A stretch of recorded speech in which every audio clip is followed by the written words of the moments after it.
What's up guys, today I'll be doing a how-to video on installing a power steering pump on my 350Z. It's not really my main intent for this channel to be how-to videos, but I figured if I'm doing it, I might as well put a video out there to put some information out there for you guys. It's also really windy outside today, so I'm going to be just recording the process and doing a voiceover. If you guys let me know in the comments how you thought that worked out. But let's go ahead and get started.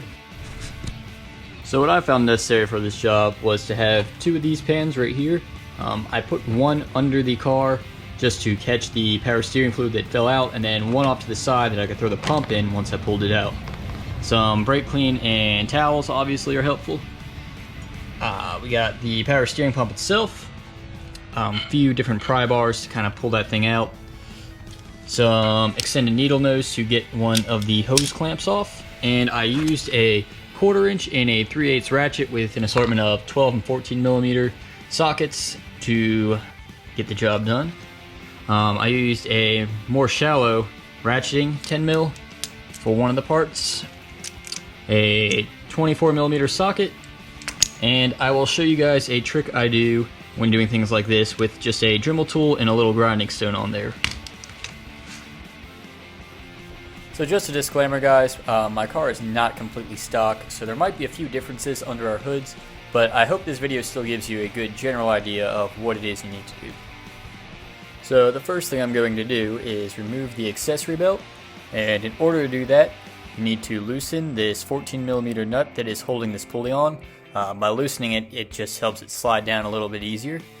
And if you go directly below it, you'll find a 12 millimeter bolt that you need to back out until you're able to remove the belt.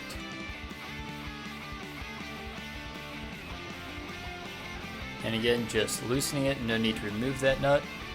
And for this part, depending on what tool you're using, some of you might find it easier to reach from underneath the car, but if you have a small enough ratchet, it's pretty easy to get your hands in there.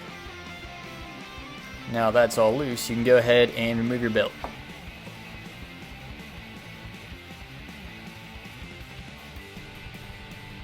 This next part is what I was talking about, where my car might vary a little bit from yours just because I have an oil catch can. But I'm going to remove these two 10 millimeter bolts just so that I can pull the catch can out of the way, and then I'll end up removing that third 10 millimeter bolt that's actually on the power steering reservoir. That way I have a little bit more room to get my arms in there. After that, I'm just going to loosen the 24 millimeter banjo bolt that is on the power steering pump and take off the clamp on the hose behind it. Then I will back out the 12 millimeter bolt right here, and then just below it on the other side of the pulley there's a 14 millimeter bolt that is holding it to the engine as well. The reason I'm just sliding the clamp back right here and only cracking loose the banjo bolt is because once you actually remove that hose and pull the banjo bolt out, you're going to leak power steering fluid everywhere. So if you have one of those like see the brake bleeding little sucky things, you can suck the fluid out of your power steering reservoir. Unfortunately I don't. So what I'm going to do is just put a pan underneath, and it's going to make a little bit of a mess on the side of the engine. Once I pull these off, I'll have the fluid leaking everywhere, but I can just clean that up afterwards. Here's the only part that I'm sorry, I really cannot tell you for sure what exactly you need to do.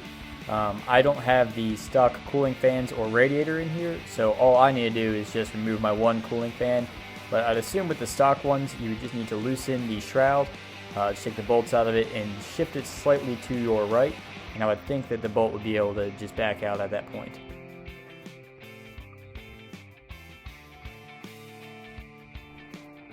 Now I'm just going to take a pry bar and pry that out of place, and once I have that loose, I'm just going to remove the banjo bolt and pull the hose off the power steering pump.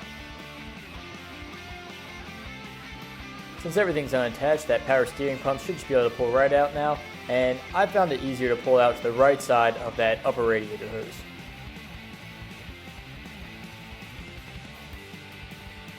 Random weird side note, but the power steering pump that I'm installing today I pulled off of a G35 in the junkyard, and I found that the metal that they used to make some of the hardware and the fittings on the Nissan one and the Infiniti one are different, but it still should work the same.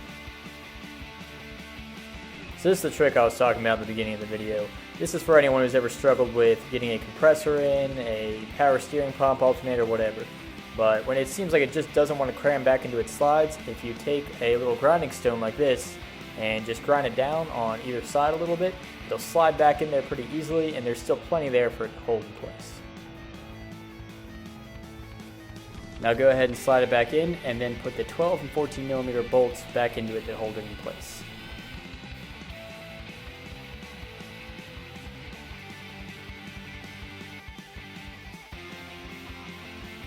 After that, you can reattach the hose going to the power steering pump and reinsert your banjo bolt.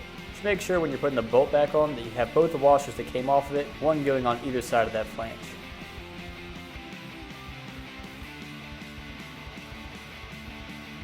Then I'll resecure my oil catch can and power steering reservoir with those 3 10mm bolts.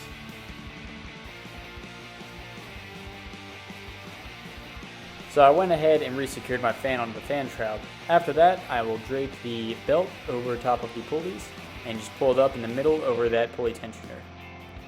Once the belt's back in place, I'll then just finish by tightening the 12mm bolt on the bottom until there's enough tension on the belt, and then I'll just tighten the 14mm nut on the pulley itself.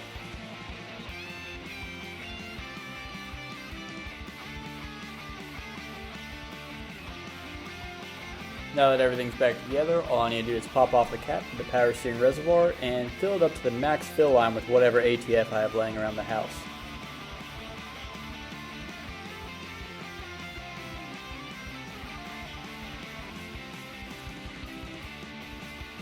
Now for this last part, you'll actually need to hop back into the car, turn it on, and move the steering wheel back and forth to get all the air bubbles out of the lines. You should start to feel the power steering kick back in, and it might look a little bit harder in my car just because I have an angle kit on here and it doesn't really like to move unless the car is moving anyway. But after that, just hop out, check your fluids, and make sure it's within the correct operating range.